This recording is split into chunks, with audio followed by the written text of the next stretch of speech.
The Wolf Among Us, episodes 2 and 3. We talked about the first one last season, and it was awesome. This is the type of thing where, so Telltale's got a few properties going on here. They've had some hits with Walking Dead. I like that Back to the Future game, like we mentioned before. Also on our prior review of this thing. This guy looks like me. They've had some misses though, right, with Jurassic Park. Yeah, the one, like... I can't remember if there are any other Telltale games. What about that? Didn't they do that Sam & Max Yeah, game? they did a couple of Sam & Max seasons. Didn't play those 'cause they did like 2 games, 2 episodes on the comic book Bone, but they never really followed up with that. They have a bunch of like CSI games too. But they definitely more concentrate on Walking Dead and obviously now Wolf Among Us now. Oh, they also did Tales of Monkey Island.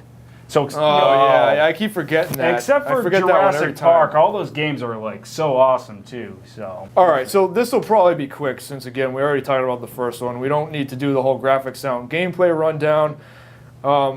So one thing I can say about this though, they've got the formula for these games worked out at this point. It's mostly point and click stuff. Then they throw in an action sequence or two.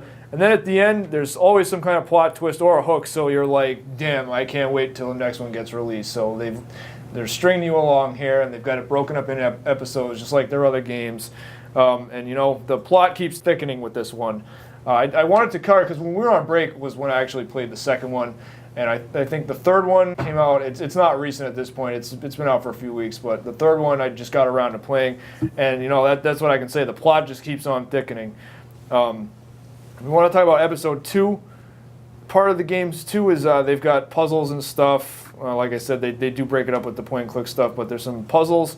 In episode 2, actually, there was a couple ones where I was like, okay, what is the game looking for here? What am I supposed to be doing? So the puzzles in episode 2 are a bit interesting, but in this recent one, episode 3, I feel like it's getting a little bit too easy. I don't know, that might be a little bit nitpicky, but it's feeling like I'm just kind of going through, and now, like I said, it's a bit formulaic. I know what to expect, but it is still really good. There's different stuff, like they got the whole, like, you can say different things with your dialogue options, you can do things different way. Well, what I'm wondering, since I haven't played Walking Dead, like, how much does that really, like, is that gonna, like, have some big kind of impact at the end, or is that just, like, changing the gameplay on the fly? I mean, that's kind of like the whole thing with these games is, like, the decisions you make definitely impact the story in the end. So it's gonna be different. yeah, I mean, they have some impact. I mean, the overall sum of all the parts, like, it doesn't, like, deviate too much, but it adds its own personal touch to your own, like, your playthrough. So, like, you know, when I play through this compared to what you play through, you know, the overall arc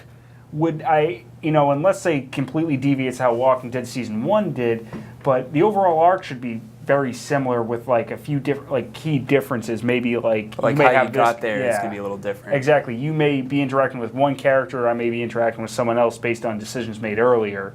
But, you know, definitely, I think, like, the end game, like, doesn't change too much.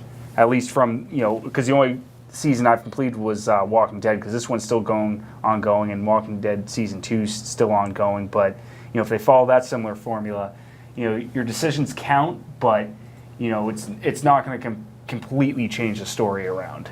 Right. They got this shit on iPad. They should, because this doesn't look like there's a lot of action, right? Be a matter of time. You just answer a lot of questions. I'm not 100% on that. This is like the longest cutscene I've ever seen. You definitely could do it on iPad, yeah. I saw The Walking Dead in the App Store. That's all so it is. So yeah, but other than selecting dialogue options, I haven't seen them do anything. You walk around, you actually pick up and investigate. There's action sequences where it's QTEs, but I mean, if you screw them up, it changes. QTEs is the way to go for action sequences in adventure games, because it does mix it up. Walking Dead's not like this. Yeah, Walking Dead. You shoot at guys. Yeah, but it's. Oh, you do look around houses a lot. Yeah, yeah. The shooting is very. The shooting is very.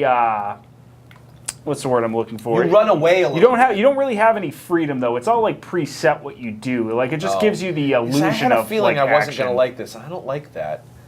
Well, they're not. I mean, you. I mean, I'd rather just watch a movie of this. Well, you gotta. I mean, what I mean? it's like an interactive, definitely like an interactive story. But you just, if you're a fan of the old LucasArts Sierra games, I mean, this is the new generation of them, and I think. Yeah, see, that's what it is. It doesn't look like one of those games at first Well, glance. obviously no, but it's like it's like playing Super Mario Galaxy and saying, well, this is a new version of Super Mario Bros. It's just an updated. They got to keep current.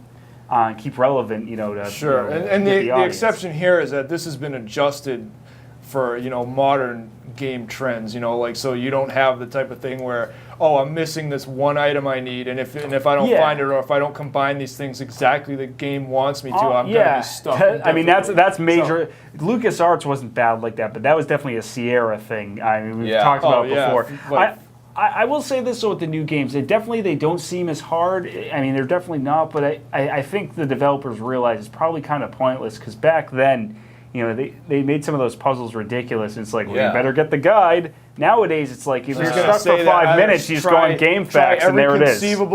Every conceivable thing, or buy the hint book. Yeah. So yeah, this game is awesome. The Wolf Among Us. 3 episodes are already out. There's 2 left, so definitely give this one a shot.